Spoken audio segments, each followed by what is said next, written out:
Doctor Mohammad ইউনূসের অধীনে প্রথমবারের মতো ঢাকায় আসতে যাচ্ছেন যুক্তরাষ্ট্রের দক্ষিণ ও মধ্য এশিয়া বিষয়ক সহকারী পররাষ্ট্রমন্ত্রী ডোনাল্ড লু।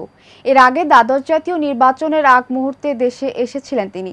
সে সময় একটি সুষ্ঠু নির্বাচনের দাবি জানিয়েছিলেন মার্কিন এই কূটনীতিক, কিন্তু সেই নির্বাচন নিয়ে অসন্তুষ্টি প্রকাশ করেছিলেন তিনি।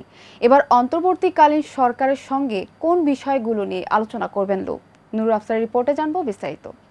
আমি বাংলাদেশের প্রতি অকৃত্রিম বিশ্বাস নোবেলজয়ী অর্থনীতিবিদ ডক্টর মোহাম্মদ ইউনূসের নেতৃত্বাধীন বাংলাদেশের অন্তর্বর্তী সরকারের সঙ্গে যুক্তরাষ্ট্রের সম্পর্ক নিয়ে আলোচনার জন্য চলতি মাসের মাঝামাঝি সময়ে ঢাকায় আসছেন যুক্তরাষ্ট্রের দক্ষিণ ও মধ্য এশিয়া বিষয়ক সহকারী পররাষ্ট্রমন্ত্রী ডোনাল্ড লু। দ্বাদশ জাতীয় নির্বাচনের সময় তাকে নিয়ে আওয়ামী লীগ ও বিএনপির মাঝে বেশ হইচই পড়ে গিয়েছিল। সে সময় নির্বাচনের ফলাফল নিয়ে তিনি অসন্তুষ্ট ছিলেন। কূটনৈতিক সূত্র জানায়, অন্তর্বর্তী সরকারের সঙ্গে ভবিষ্যৎ কর্মপন্থা নির্ধারণের জন্য আলোচনা করতে চায় যুক্তরাষ্ট্র। এজন্য একটি মার্কিন প্রতিনিধি দলের চলতি মাসের মাঝামাঝিতে ঢাকায় আসা নিয়ে আলোচনা করছে দুটি দেশ। সবকিছু ঠিক থাকলে সেপ্টেম্বরে অনুষ্ঠেয় জাতিসংঘের সাধারণ পরিষদে প্রধান উপদেষ্টা ডক্টর মোহাম্মদ ইউনূসের যোগদানের আগে মার্কিন দলটি ঢাকা আসবে। কূটনৈতিক সূত্র আরো জানায়, প্রতিনিধি দলে রয়েছেন যুক্তরাষ্ট্রের রাজস্ব ও অর্থ দপ্তরের আন্তর্জাতিক অর্থায়ন বিষয়ক সহকারী আন্ডার সেক্রেটারি ব্রেন্ট নেইম্যান এবং জাতীয় নিরাপত্তা পরিষদের সিনিয়র ডিরেক্টর লিন্ডসে ফোর্ড। এছাড়া সেই প্রতিনিধি দলে রয়েছেন যুক্তরাষ্ট্রের দক্ষিণ ও মধ্য এশিয়া বিষয়ক সহকারী পররাষ্ট্রমন্ত্রী ডোনাল্ড লু। সবশেষ বাংলাদেশের দ্বাদশ জাতীয় নির্বাচনের পর গত মে মাসে মার্কিন একটি প্রতিনিধি দলের সঙ্গে ঢাকা সফরে এসেছিলেন ডোনাল্ড লু।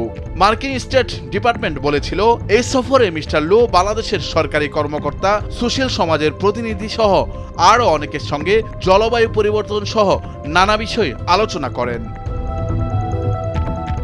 তবে এই সফরে কোনো রাজনৈতিক দলের সাথে তার বৈঠকের কোনো কর্মসূচি ছিল না।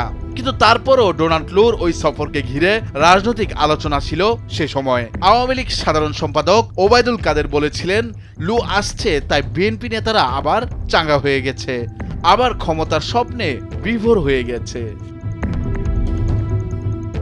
নির্বাচনের আগে গত বছরের জানুয়ারিতে ডোনাল্ড লু ঢাকা সফর করেছিলেন।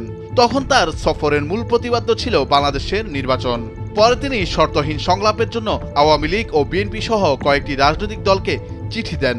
নির্বাচনের পরেও মার্কিন যুক্তরাষ্ট্র নির্বাচন অবাধ ও সুষ্ঠু ছিল না বলে প্রতিক্রিয়া জানায়। গত ৩০ বছর ধরে যুক্তরাষ্ট্রের সরকারের হয়ে পররাষ্ট্র কর্মকর্তার দায়িত্ব পালন করছেন ডোনাল্ড লু। 2021 সালে সেপ্টেম্বরে যুক্তরাষ্ট্রের দক্ষিণ ও মধ্য এশিয়া বিষয়ক সহকারী পররাষ্ট্রমন্ত্রীর দায়িত্ব পান লু। এর আগে এ অঞ্চলে একাধিক দেশে সফর করলেও ডক্টর ইউনূসের অন্তর্বর্তী সরকারের পর ঢাকায় এটি তার প্রথম সফর।